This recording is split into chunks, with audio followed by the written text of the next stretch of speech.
We wanted to do this segment for quite a while now. Have you heard about the popular shopping app called TEMU? It's advertised as a place to buy almost anything you need and for far cheaper prices than you're going to find about anywhere else. It's becoming quite the competitor to the Amazons of the world. Well, it shot to the #1 app in the entire country following this Super Bowl ad that exposed it to a lot of the country.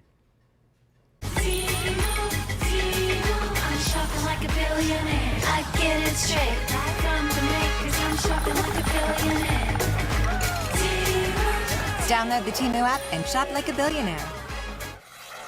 Shop like a billionaire. Joining us live right now is Rick Helfenbein, an independent consultant on retail and also former chairman, president, and CEO of the American Apparel and Footwear Association. Rick, I really appreciate you taking some time for us. We've talked about doing this segment for a while, and it's great to have you on here. I wonder, as people are clearly downloading this app, and a lot of people saw it, the ad air during the Super Bowl, and maybe they've been checking it out, what should we know about TEMU? Oh, there's so much to know about TEMU. Particularly, they tell you to shop like a billionaire, and then they show you a $9.99 dress in the ad. It's an interesting company, founded very recently in September in Boston, Massachusetts. However, it's a subsidiary of a company called PDD Holdings, which is based in Shanghai, China. And it is doing very well. The #1 app, like you said, that means it's ahead of Walmart, it's ahead of TikTok, it's ahead of Google in terms of downloads, both on Apple and on Android phone. This data can be measured by any of the viewers. There's an app actually called App Annie, or it's now called Data AI, which tells you the weekly store ratings. And it is, in fact, #1. And it leads in something which is called cross-border e-commerce, which means it's shipping direct to the consumer, and it cuts out the middleman. And frankly, Michael, that's why it's so inexpensive.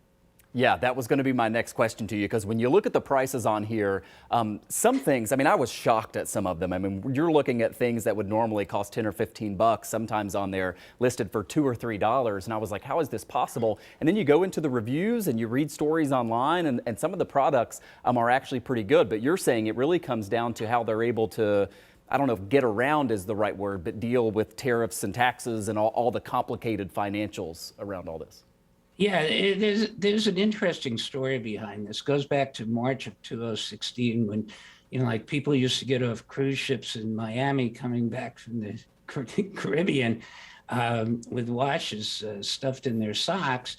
And customs used to say, let me see what you bought. And the limit was $200. President Obama at the time raised the limit to $800 per person per day.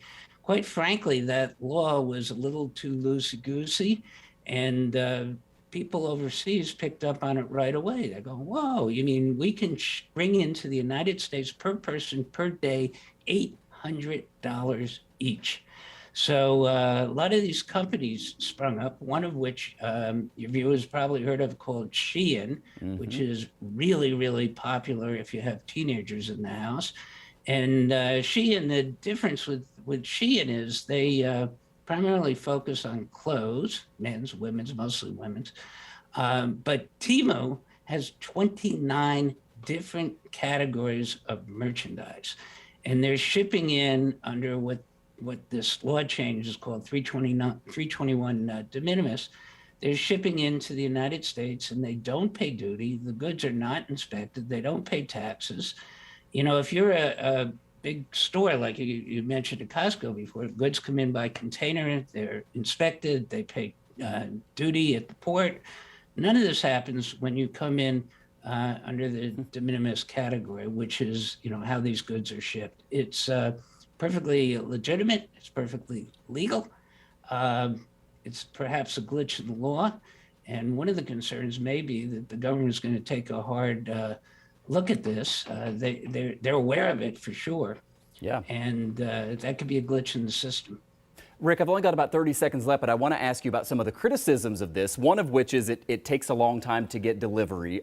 In all, transparency, I purchased a case to go around my iPad because I basically just wanted to see how it worked in preparation for this segment. $25 and it included a wireless keyboard, but it took 8 days to get here. That and customer service and shipping times seem to be what people are worried about.